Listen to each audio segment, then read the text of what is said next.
बोल जयकारा बोल मेरे श्री गुरु महाराज की जय। सौभाग्यशाली गुरुमुखो, सर्व गुण संपन्न, तीनों गुणों से न्यारे संसार के रचयिता प्रभु संत महापुरुषों के वेश में त्रैगुणमय संसार में विचरण कर स्वयं उन नियमों का पालन दृढ़ता से करते हैं जो मृत्यु लोक में मानव के लिए आवश्यक है। जन कल्याण हेतु अपने सुकोमल तन पर कष्ट उठाकर आदर्श स्थापित करते हैं ताकि साधारण प्राणी उस आचरण में जीवन से शिक्षा प्राप्त कर आत्म उन्नति के पथ पर सरलता से अग्रसर हो सके। भगवान श्री कृष्णचंद्र जी महाराज जी ने श्रीमद् भागवत गीता में फरमाया, यद्यचरित श्रेष्ठ स्थिदेवेतर जने स सत्प्रेरणम कुरुते लोक स्थितु वर्तते। श्रीमद् भागवत गीता में कहा है, महापुरुषों को जो आचरण करते हैं साधारण मनुष्य उसका अनुसरण करते हैं। महापुरुष अपने विलक्षण कर्मों से जो आदर्श स्थापित कर देते हैं संपूर्ण विश्व उसके अनुसार कार्य करता है। श्रीमद् भागवत में कहा है, हे अर्जुन, त्रिभुवन में मेरे लिए कुछ भी कर्तव्य नहीं है, न तो मुझे किसी पदार्थ का अभाव है और न ही आवश्यकता ही है, फिर भी मैं सदैव कर्म से ही तत्पर रहता हूँ। इस प्रकार आप भी लौकिक कर्तव्य कर्म करते हुए यथा समय परमार्थ की ओर अग्रसर होते गए। आप गुरुवाणी का पाठ करते हैं। जब जब भी यहाँ गुरुवाणी का कीर्तन होता है वहाँ श्रद्धा प्रेम नमन करते एवं एक एक शब्द को हृदय संगम करते। आपके घर में अतिथि अभ्यासगत एवं साधु संतों का आगमन वह सेवा कार्य भी होता था। आप भी सेवा में भाग लेते हैं एवं उनकी संगति में कुछ पाने के लिए ललायित रहते। आंतरिक आनंद की पूर्ण अनुभूति का अभाव आपको खटखटाता। आप मन ही मन सोचते कि संतों की संगति अर्थात सत्संग का अभिप्राय यह है कि मनुष्य का अंतर में कायाकल्प हो जाए और पूर्णता का बोध हो। आप पूर्ण होकर भी अपूर्ण बने हुए थे। आप सदा अंतर मन में खोए खोए रहते थे। सत्य तो यह है कि आपके दिल में तत्वदर्शी सत्पुरुषों से मिलन की उत्कट अभिलाषा थी। नीति का विधान इस दुर्लभ संयोग को पूर्ण करने में तत्पर हुआ। श्री परमहंस अद्वैत मत श्री आनंदपुर सत्संग आश्रम को आध्यात्मिक विद्या का महान केंद्र बनाने हेतु श्री 108 श्री सद्गुरु महाराज जी श्री तित्यवाद शाही जी ने नवंबर सन 1939 में इसे अपना स्थायी निवास बनाया। यहाँ संस्कारी अधिकारी जीवों को शरणागति प्रदान कर निष्काम कर्म प्रेम त्याग सेवा सुमरण ध्यान आरंभ किया। श्री परमहंस दयाल जी की मौज अनुसार भक्ति की अभिलाषी संस्कारी आत्माएं उनके संपर्क में आए और आध्यात्मिक लाभ उठाया। यहीं से श्री परमहंस द्वितीय वात्साही जी ने उत्तरोत्तर सत्संग लाभ करवाया और भारत में स्थान स्थान पर सत्संग स्थान स्थान पर सत्संग आश्रमों की स्थापना की। उसी समय में महात्मा दयानंद जी वह महात्मा श्रद्धानंद जी उच्च कोटि की भक्ति भावनाओं से संपन्न पंजाब में सत्संग सेवा कार्य कर रहे थे। महात्मा श्रद्धानंद जी आशिक सदगुरु प्रेम में डूबे हुए दीवाने थे। महात्मा दयानंद जी त्याग वैराग्य की मूर्ति फकीराना यानी मस्त योगी की भांति थे। इधर आपके हृदय में आत्म आनंद की बढ़ती जिज्ञासा ने लक्ष्य की ओर तीव्रता से पग बढ़ाया। आप चैत मास की संक्रांति मार्च सन 1941 में बदोमली गांव में अपने मित्र के घर गए। उसने कहा कि आज हमने संत आश्रम पर जाना है। हृदय की उमंग में एक नई लहर लहराई। आज दिल को मानो अपनी आकांक्षा पूर्ण होने का संकेत मिल रहा है। जिसका अभाव खटकता है, मानो उसे पाने का स्वर्ण अवसर मिल रहा है। आपने कहा कि शीघ्र चलो, इससे बढ़कर सौभाग्य और क्या होगा। मित्र के साथ दर्शन और सत्संग का मिलना वास्तविक लाभ है, मानो उसे पाने का स्वर्ण अवसर मिल रहा है। आपने कहा कि शीघ्र चलो, इससे बढ़कर सौभाग्य और क्या होगा। मित्र के साथ दर्शन और सत्संग से मिलना वास्तविक लाभ है। तुमने मेरे दिल की सुन ली। आप मित्र के साथ गंधोवाल जिला शेखपुरा में पहुँचे। यहाँ पर महात्मा दयानंद जी एवं महात्मा श्रद्धानंद जी के दर्शन करते ही दिल की साध मानो पूरी होने का संदेश सुनाने लगी। आहा हा आनंद दात्रिक आंखों से अक्षुधारा प्रभावित होने लगी। सत्संग से अपूर्व शांति और आनंद अनुभव हो रहा।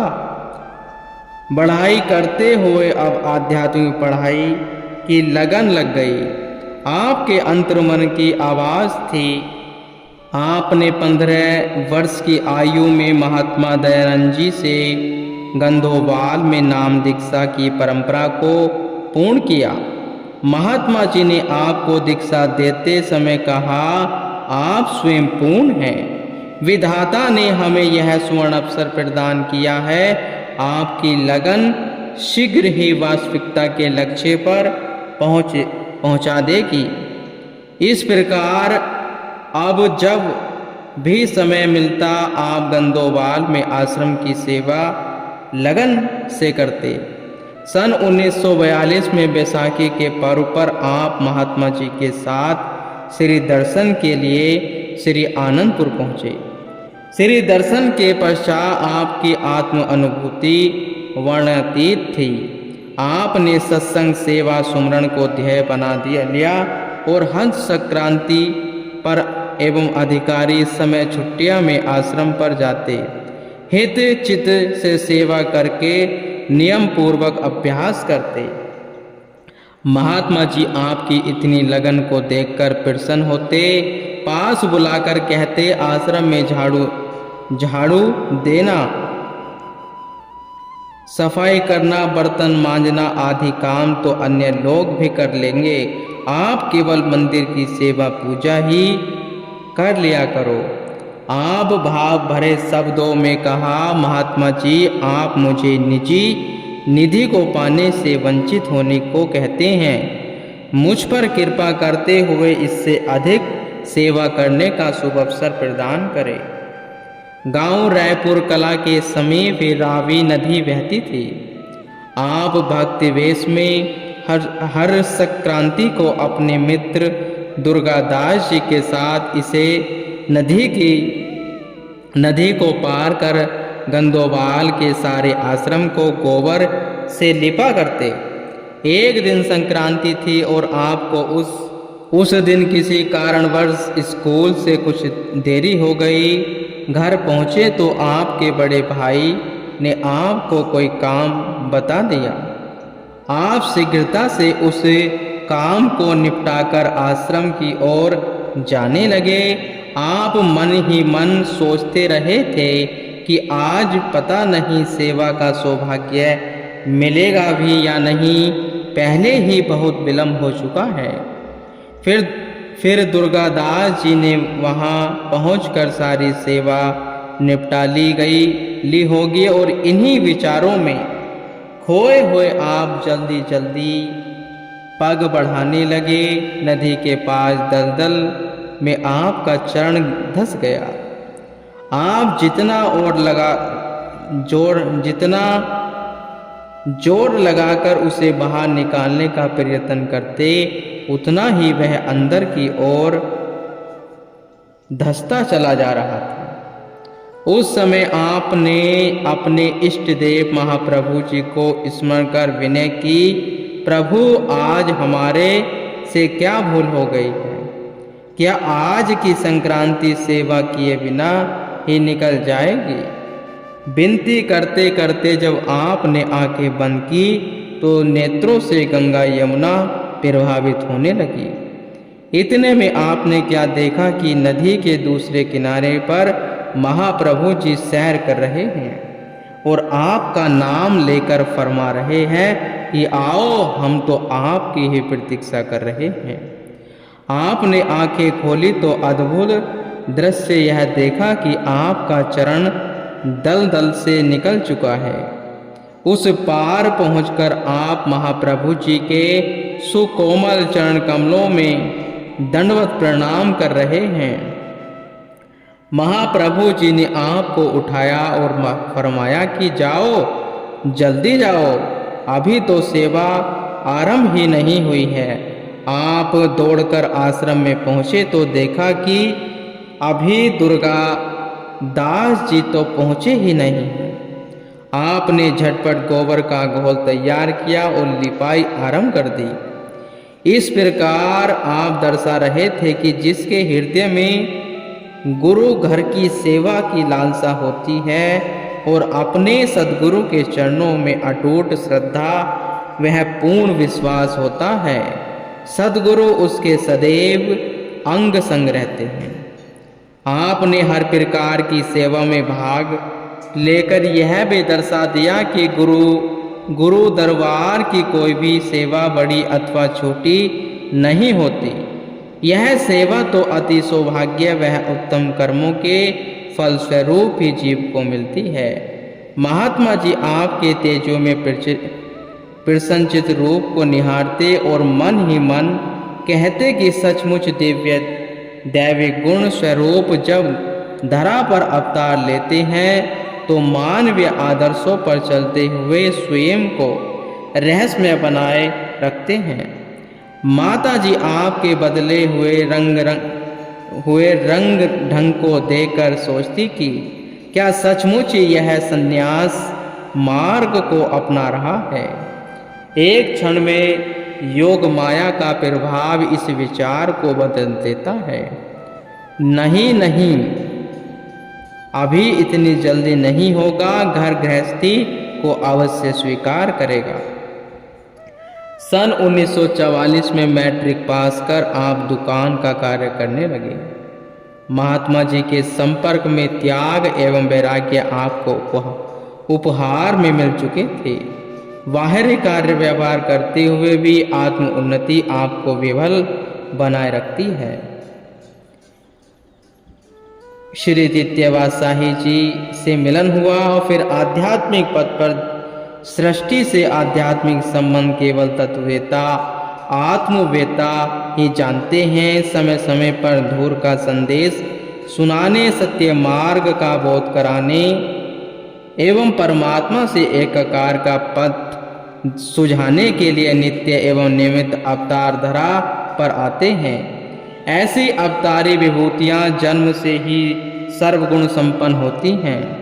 यहाँ धरती पर वे मानव रूप के आदर्श स्थापित करने हेतु कार्य करते हैं। ध्येय के पूरक आत्मनिष्ठा का संबंध पूर्ण करने हेतु ऐसा दर्शाते हैं मानो एक दूसरे को मिलने को आतुर हों। सन 1942 में आप श्री दर्शन के लिए श्री आनंदपुर पहुँचे। आपके दिल में श्री सद्गुरु महाराज जी श्री तीसरी बादशाही जी के श्री दर्शन की तीव्र उत्कष्टा आगाध प्रेम तथा हार्दिक आधीरता का सागर हिलोरे ले रहा था। श्री सद्गुरु महाराज जी ने आपको निहारते ही पहचान लिया, अपने ध्येय के पूरक को पाकर हर्षित हो गए। आपकी हार्दिक तरंगों ने जैसे ही इष्ट देव प्यारे प्रीतम के श्री चरणों को छू लेने के लिए पग आगे बढ़ाया, एक झलक के पाते ही समुद्र ने तरंगों को त्रैद्रुप बना दिया। श्री सद्गुरु महाराज ने आपको अपने सम्मुख बिठाकर सूरत शब्द योग अर्थात अजपा जाप सहज समाधि अवय अनाहत ध्वनि की युक्तियाँ बतलाई। आप दिव्य अलौकिक आभा को निहारते ही श्री सद्गुरु महाराज जी के ध्यान में लीन हो गए। आपने उस समय अमर ज्योति के प्रखर प्रकाश को समाहित कर आत्म अनुभूति की। श्री सद्गुरु महाराज जी ने गुरु दीक्षा में पूर्णता प्राप्त करने की रीति को पूर्ण किया तो आपने योग्य एवं अधिकारी शिष्य के समान उसको ग्रहण किया। उनकी प्रसन्नता का ठिकाना न था। दरिया सतगुरु कृपा करी शब्द लगाया एक लागत की चेतन भया नेत्र खुला अनेक। दरियावान गुरुदेव का कोई झेले सुर असधीर लागत की व्यापी सही रोम रोम में पीर।